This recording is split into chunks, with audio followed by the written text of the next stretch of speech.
How to pay yourself with an S-Corp. My name is Sam Bryant, and I'm a business attorney that helps build and protect Florida businesses. So if you have an S-Corp, how do you pay yourself? Before we get into that, we really want to get a sense of what I mean by an S-Corp. An S-Corp is a corporation that is selecting a special type of taxation from the IRS.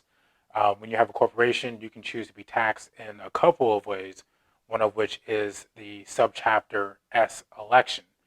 I'm not an accountant, but as a business attorney, I do work very closely with accountants and CPAs in helping our clients achieve the best possible structure for their companies. So that's one type of S corp.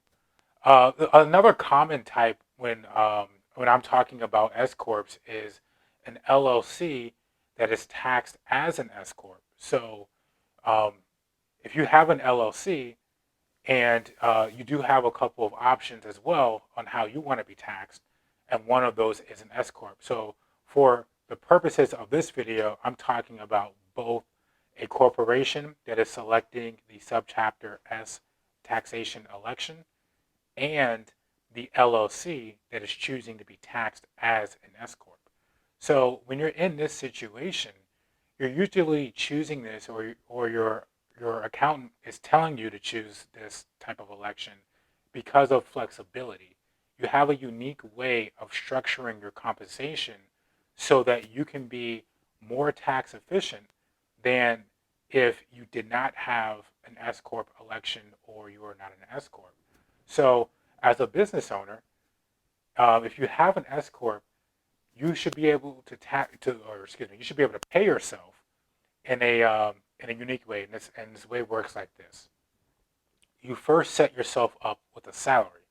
This salary is going to be run through payroll, so you should be getting a payroll processing company and getting a physical paycheck or direct deposit. But the idea is supposed to be that you are literally paying yourself a specific salary. The second component of this is you can pay yourself with distributions. Distributions are not salary because distributions don't have the same type of taxes taken out of it immediately as your wages do. So if you're in a business or if you're a business owner and you have this S corp election, you should be paying yourself with this type of model. If you're not, then you're not really maximizing the benefits of the S corp election. So again, if you have an S corp, you can pay yourself with by having a set salary plus allowing yourself to take distributions. Now, how much you pay yourself as a salary, it's mainly up to you as a business owner.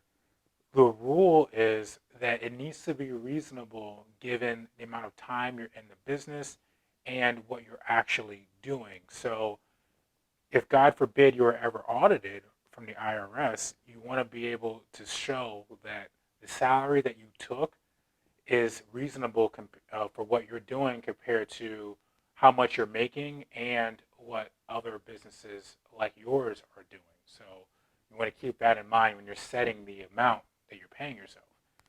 As far as the distributions, the main rule to keep in mind is that you can take, you have the flexibility of taking as much distributions as the business will allow. You just have to be mindful of the Florida rule that you cannot take so much of a distribution to where doing so will leave your company um, not able to pay any debts that it has. So that's the only caveat there when you're deciding the amounts. But just know that if you have an S corp, you can pay yourself in this unique structure, and this structure is primarily exclusive to the S corp. If you have other elections, there are other ways to pay yourself similarly to this, but for this video, we're talking specifically about the S corp.